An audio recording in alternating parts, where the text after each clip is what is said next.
Kangen zaman kecil ora lur. Masa paling indah yang tidak akan pernah terulang dua kali.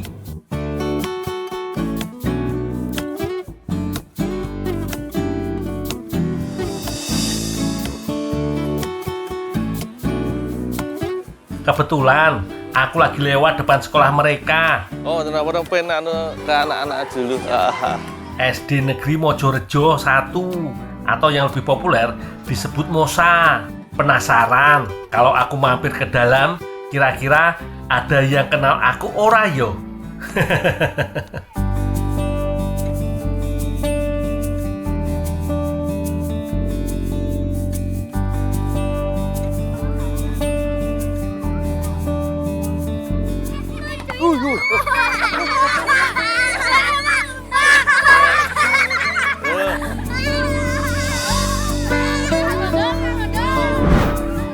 Baru masuk halaman, anak-anak langsung datang menghampiri dengan antusias.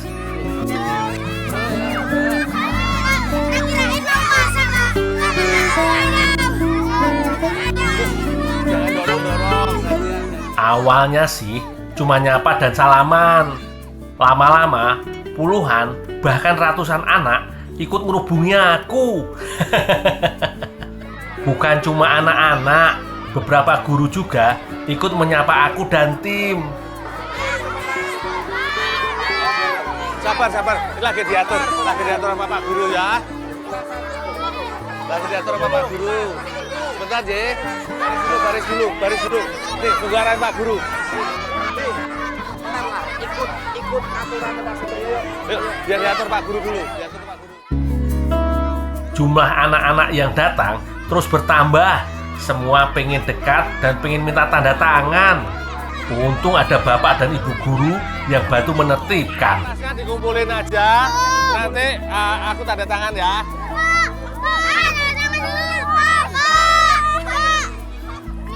Oh, ya. Bentar ya. Nih. Dari ratusan anak yang ada, perhatianku tertuju pada satu anak perempuan berkerudung hitam yang didampingi ibu gurunya.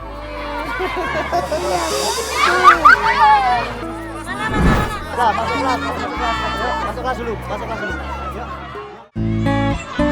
Anak kecil dengan senyum manis ini pelan-pelan menarik tanganku lur. Ternyata dia membawaku masuk ke dalam kelasnya.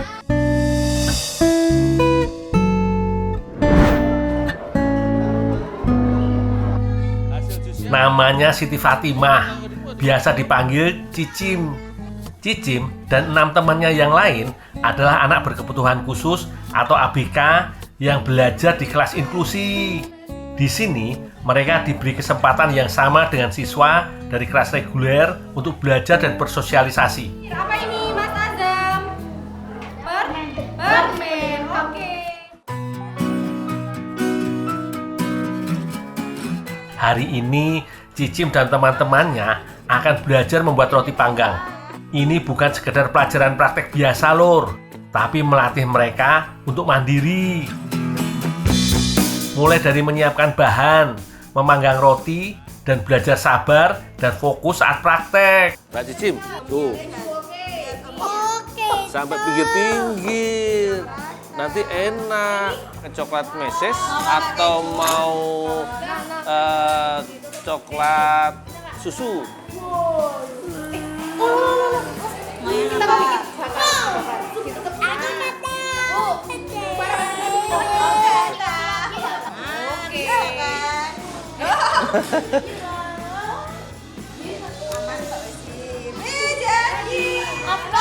Belum dibakar. Belum dibakar.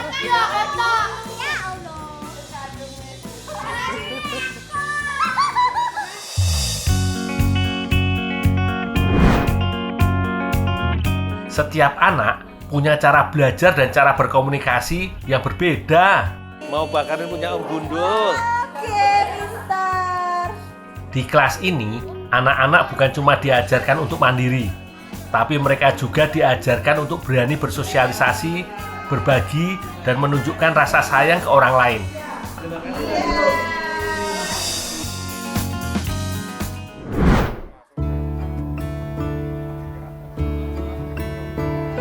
butuh guru-guru pilihan untuk mendampingi anak-anak ini belajar, Lur. Bukan cuma yang pinter mengajar, tapi yang punya kesabaran, ketulusan, dan hati yang lapang.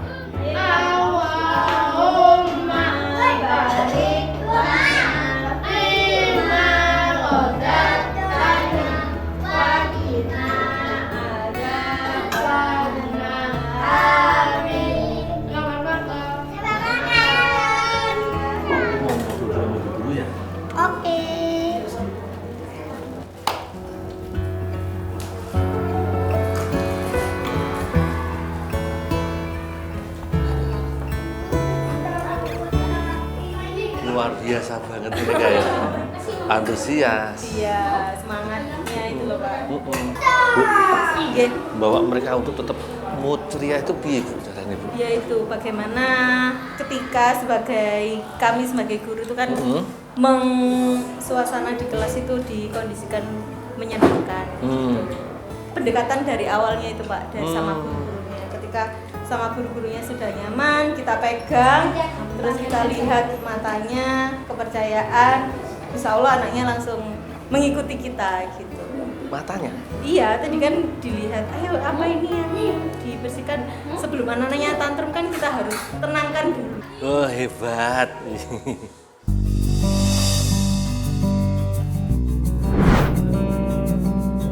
Sudah sejak tahun 2009, kelas inklusi ada di sekolah ini, menjadi ruang belajar buat anak-anak istimewa untuk tumbuh dan berkembang.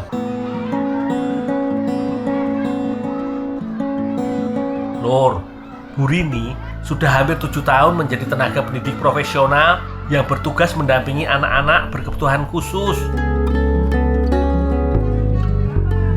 Lur, di sini anak-anak bukan cuma dibekali ilmu pengetahuan, mereka juga dilatih membangun karakter diri yang kuat, menjadi bekal mereka hidup bersosial di kemudian hari.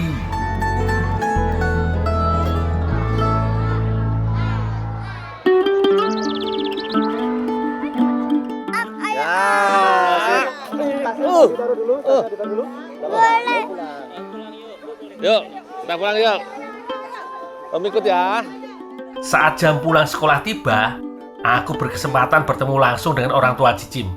Ini tasnya Mbak Cicim. Mana? Tasnya mana? Tasnya. Oh iya lupa. Bilang apa? Terima kasih ya. Iya sama-sama Mbak Cicim. Dadah. Dadah. Assalamualaikum. Waalaikumsalam. Thank you.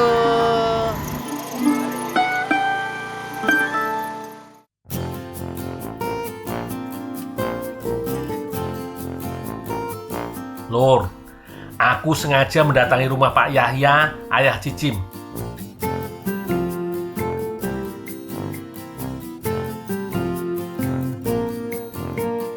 Assalamualaikum. Salam. Assalamualaikum. Udah sampai rumah Mbak Cicim. Nah, aktivitasnya anak berkebutuhan khusus kan luar biasa, lebih dari anak-anak biasa toh. Capek nggak sebenarnya? Kalau dibilang capek, awalnya iya, cuman kan itu ya mengalir aja begitulah. Yang penting orang tua harus sabar dan tahu oh sifat anak yang berkebutuhan khusus itu seperti apa. Banyak belajar, mesti belajar. Ya kita juga semua sama istri itu masih belajar. Nggak ada saya sesal, dan alhamdulillah malah yang saya tunggu-tunggu awalnya gitu, karena jarak dari kakak ke Cicim 11 tahun. 11 tahun? 11 tahun.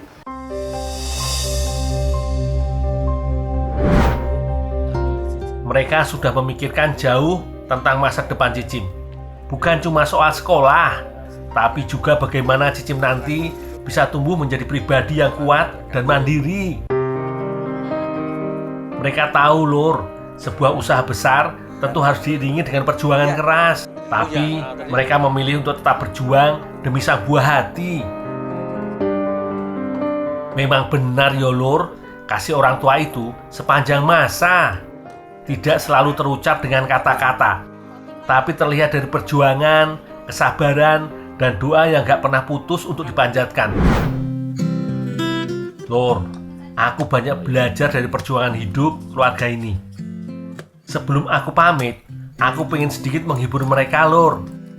Aku memasak menu sederhana untuk menyiapkan hidangan makan bersama.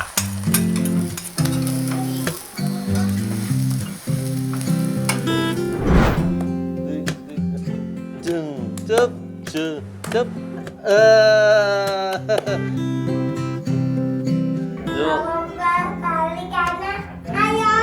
Balik kanan. Balik kanan, kita nanti ada pakai nanti Amin. Selamat makan. Selamat makan. Menu hidangan sederhana ini terasa jauh lebih istimewa. Bukan karena makanannya mewah, tapi karena aku berada di tengah keluarga yang hangat dan bersahaja.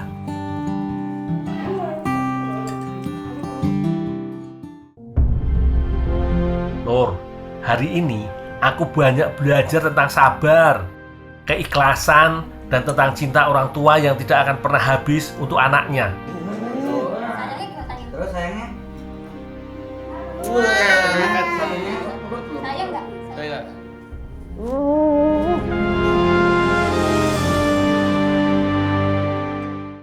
Dul. Ya yuk, Aku mau beli kulit. apa yuk? Mau beli kulit? Kulit nanas? Iya. Ibu beli 5, 100.000, saya kasih bonus.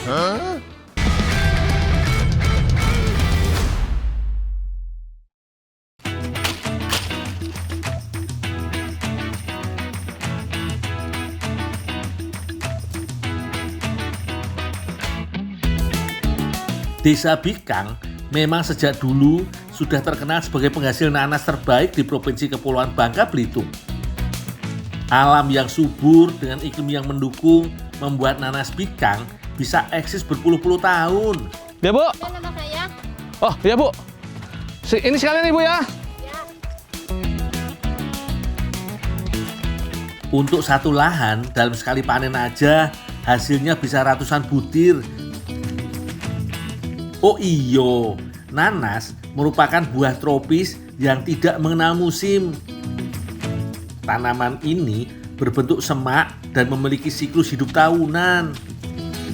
Tanaman nanas punya karakteristik seperti pohon pisang yang hanya bisa berbuah sekali saja. Biasanya setelah buah matang, tanaman akan mati dan perlahan mulai mengering. Tapi keunikannya, ketika tanaman induk mulai berbuah, akan muncul pula tunas-tunas baru di sisi semak batang lainnya. Dengan begini lur, petani gak perlu mengulang penanaman dari awal alias mulai dari bibit. Wis yo lur, aku mau bawa buah nanas hasil panen iki buat dijual.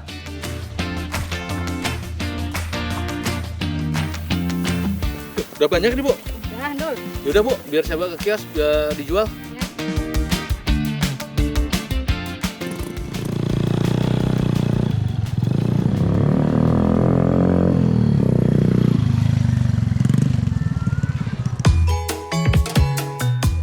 Dul. Ya yuk, Aku mau beli kulit.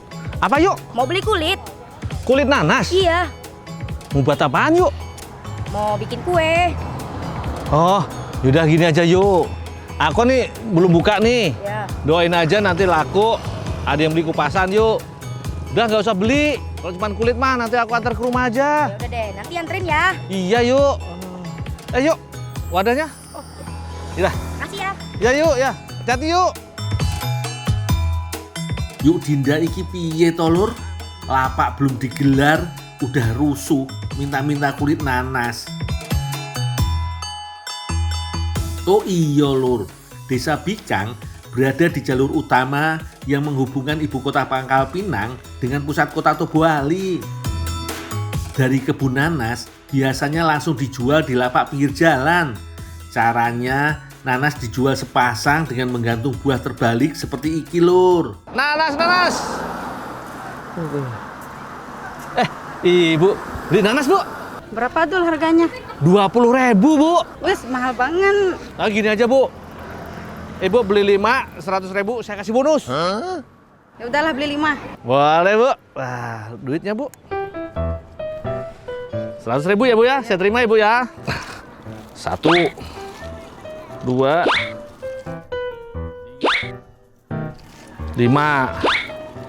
Wah, kok banyak banget? Murahan, Bu. Murah. Ya, ya. Yaudah, selamat menikmati.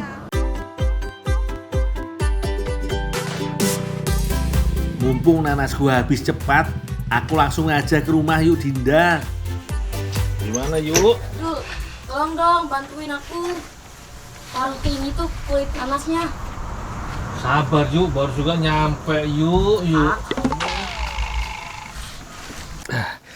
Nih, yuk, kulitnya. Nih, sekalian tak kasih bonus. Wah, makasih ya. Iya. Sekalian juga dong kamu parutin kulit nanasnya ya. Oh, ya, yuk. Ya. Makasih ya, Dul. Aduh. Aku gak bisa nolak kalau udah yuk Dinda yang minta. Apalagi saat perutku lagi lapar, keroncongan.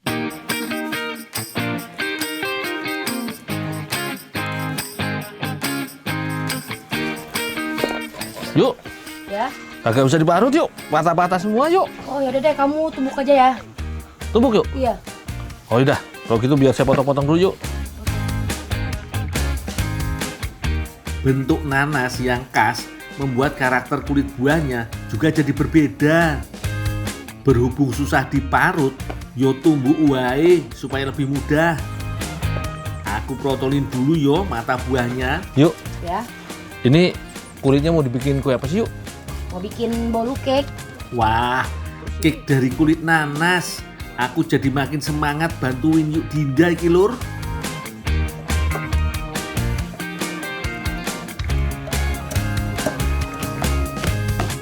Dalam dunia pertanian dan peternakan, biasanya lur, kulit nanas dipakai sebagai penyubur tanah serta tambahan pakan ternak seperti sapi maupun kambing. Sip lah, kulit nanas yang aku tumbuk sudah cukup hancur iki lur. Aku mau lanjut peras airnya dulu.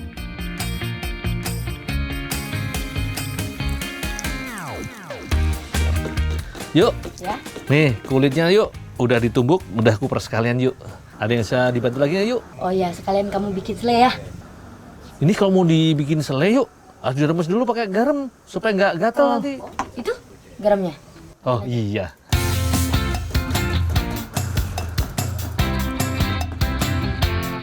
Oh iya lur, walau sering dianggap limbah, kulit nanas ternyata masih punya nutrisi baik buat kesehatan. Kulit nanas bisa membantu menghilangkan parasit dalam saluran pencernaan, meningkatkan fungsi usus, serta mencegah sembelit. Yuk, Ya. airnya aku bawa ya buat bikin anunya, Tapi jangan selainya. semuanya, soalnya aku mau pakai separuh. Oh, mau dipakai juga? Iya, mau bikin adonan soalnya. Oh iya iya.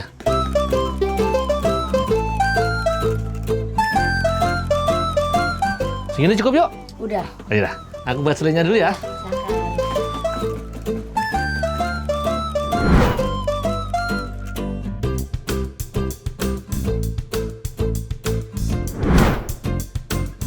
Selagi aku tadi urus kulit nanasnya, yuk Dinda yang meracik adonan kue. Kocok telur ayam dan gula halus sampai mengembang. Kalau sudah mengembang, tambah pelengkap lain berupa soda kue, pelembut, garam, kental manis, dan mentega. Jangan lupa masukkan tepung terigunya. Aduk semua bahan sampai tercampur rata. Oh iyo, air perasan kulit nanasnya sekalian dicampur juga ya lur. Sesuaikan tekstur adonan, kalau dirasa belum sempurna bisa tambah terigu, bisa juga tambah air perasan kulit nanasnya. Sing paling penting lur, beri pewarna makanan. Sip lah, tuang adonan ke loyang yang sudah disiapkan.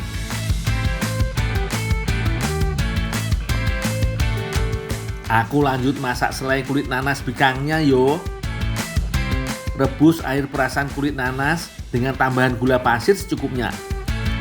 Tunggu sampai mendidih dan mulai mengental. Sekarang masukkan ampas kulit nanas bikangnya. Masak sekitar 10 menit. Jangan lupa tambah larutan tepung maizena biar selai cepat mengental. Sip lur, kalau sudah mulai berat diaduk, selai tandanya sudah bisa diangkat.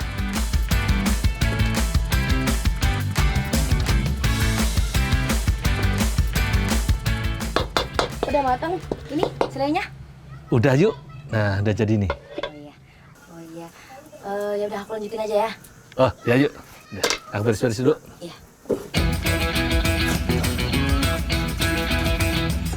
Lama memanggangnya sekitar 40 menit lur.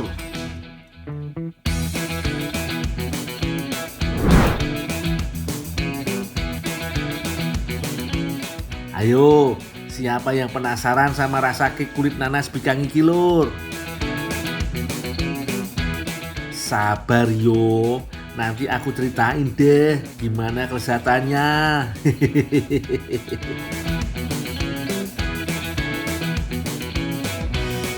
Wih, kelihatannya enak banget ini yuk. Ada nanasnya lagi.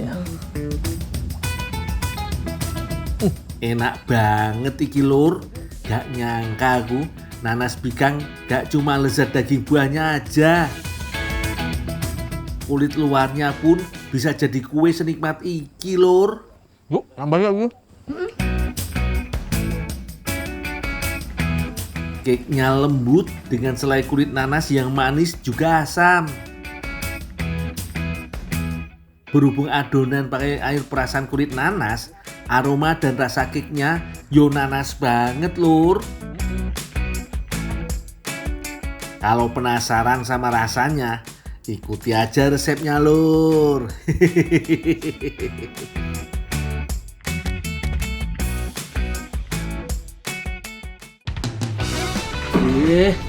Kamu jangan main-main keluar.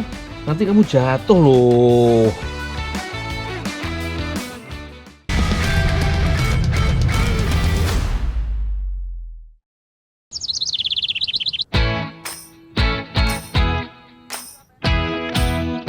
Coba lihat aku lagi bawa apa lur.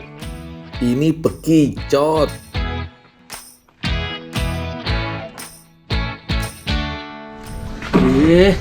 Kamu jangan main-main keluar. Nanti kamu jatuh loh. Waduh, mau pada kabur. Setoranku kurang kiloane.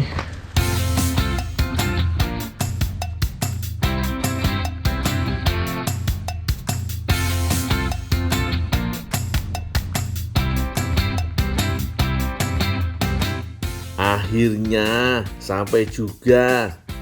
Langsung aja kita turunin keranjangnya. Mau langsung diproses kilur. Jangan bongkar. Hari ini aku bantu-bantu di tempat pengepul bekicot. Lokasinya ada di Desa Karanganyar, Kecamatan Wates, Kabupaten Kediri, Jawa Timur. Oh, sana udah matang. Udah. Oh ya.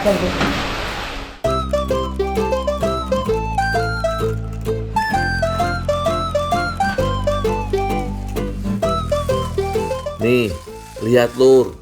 Kalau merebus bekicot bisa sampai 6 keranjang besar. Permintaan daging bekicot di Kediri memang sangat tinggi. Maklum, bekicot kan salah satu makanan khas Kediri. Salah satu olahan daging bekicot yang paling disenangi masyarakat di sini adalah sate bekicot. Perebusan ini bertujuan agar daging bekicot mudah dicongkel. Selain itu juga untuk menghilangkan lendir dan membunuh bakteri pada bekicot. Lama merebusnya sekitar 15 menit lur. Nah, kita beralih ke bagian ibu-ibu yuk. Mereka inilah yang bertugas mencongkel daging dari dalam cangkang bekicot. Tak antar dulu ibu ya. Ya.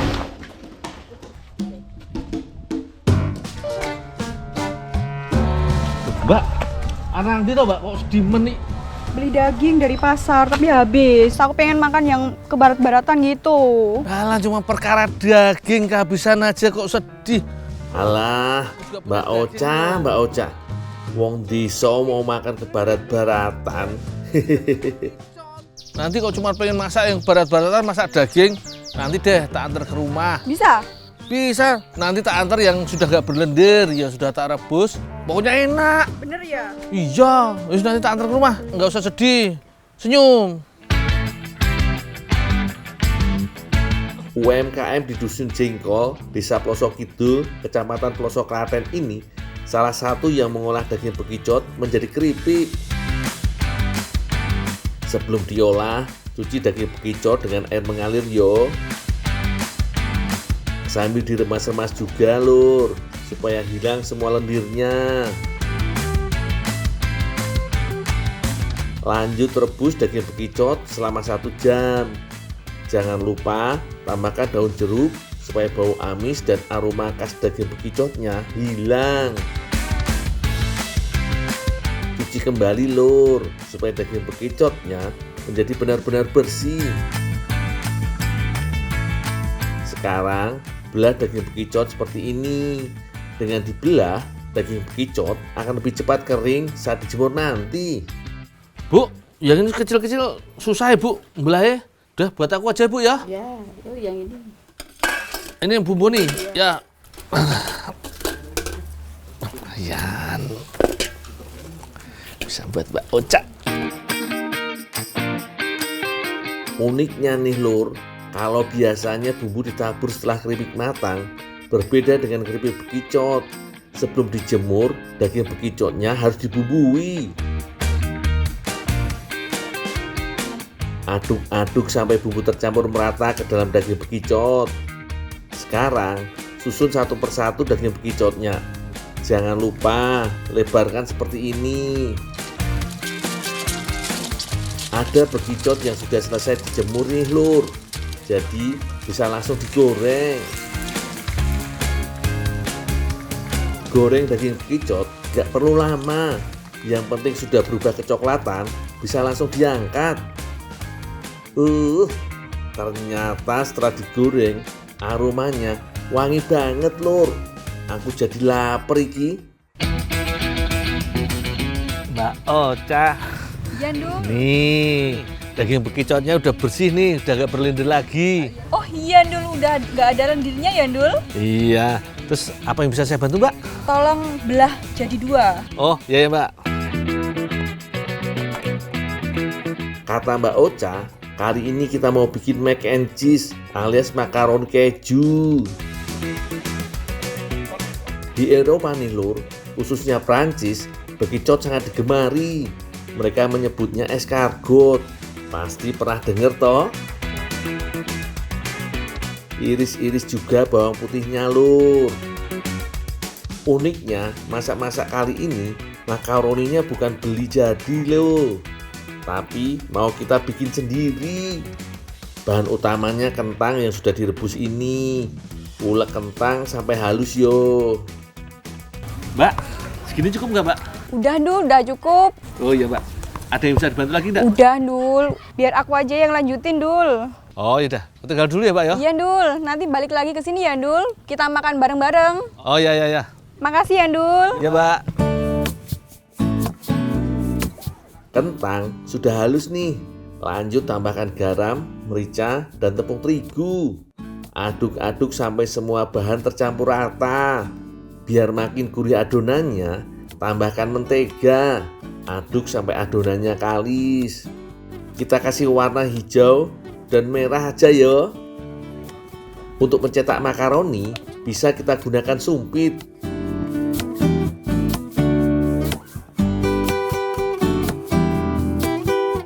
Jadi deh makaroninya. Mudah tau lur? Ulangi sampai adonan habis yo lur. Udah cukup nih. Langsung kita masak yuk. Masukkan bawang putih dan bawang bombay. Baru tuang susu ke dalam tumisan. Masukkan daging bekicot.